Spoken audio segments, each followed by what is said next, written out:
I was raised in Birmingham, and I think my dad took me to West Bromwich one day, I seem to remember. Dave is one of my best friends. I met him in 1996, initially in the staff room and then later in the pub. I think everyone knows that.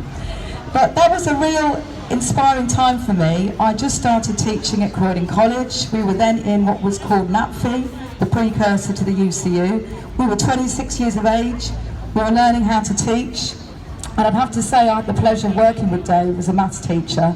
And I think the biggest disgrace is the fact that they have taken a fantastic maths teacher out of that school with no consideration for the impact that's going to have on those students that benefit enormously from his experience, his kindness, his patience, and his determination never to give up, because he doesn't give up on students either. The other thing we learnt when we were fighting to deal with the incorporation that was taking place in Croydon College is that we ourselves had to take action to defend our then branch secretary, Abraham Mohammed, who was summarily suspended because he wanted to speak out against the cuts that were taking place at that time. And Dave and me massively, you know, we were told you can't have a walkout, you can't do this, but we tried to get 130 staff to walk out. And I think one of the things I've also learned is that these anti-union laws are making it very, very difficult for us to defend our trade union reps and our trade union members. It's ridiculous, for example, that it takes almost 6 to 8 weeks to be able to call out members when what should have happened is that the day that Dave was suspended, removed, sacked, everyone should have walked out immediately. And I think that's something we've got to work on as a trade union movement, that we can't allow these anti-union laws to prevent us from defending these injustices in our workplace. Prevent is racist.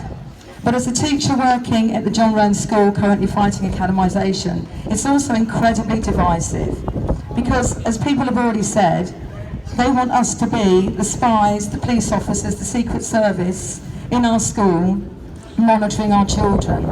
And it doesn't just affect our Muslim students, it also affects those young students that recently have said that they want to fight to improve the situation in terms of climate change. And I can guarantee you that no teacher in my school is going to be talking to anybody from Prevent when our students walk out supporting other people like Greta and that massive, amazing student movement that's developing around the country. And I think that's part of what we have to fight. We have to fight these structures in society that try to silence us and prevent us from educating and empowering our young people to take that kind of action.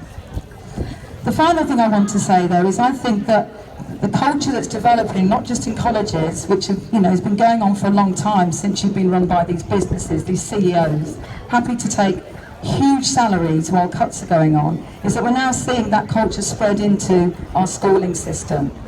And next week we are on strike on the Tuesday the 25th and on the Thursday against the academisation of our school.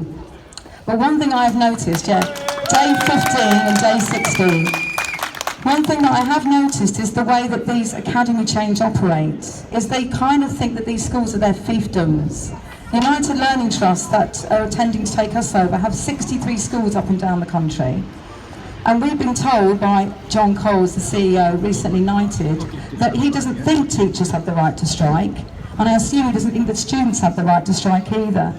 And I think he's going to find it quite interesting if he's going to try and impose that attitude or system in our school, because we know that education should be there in order to empower, in order to educate, not so that people like John Coles, and who's your CEO called, Dave? What's his name? Graham Pennington. What's his wage?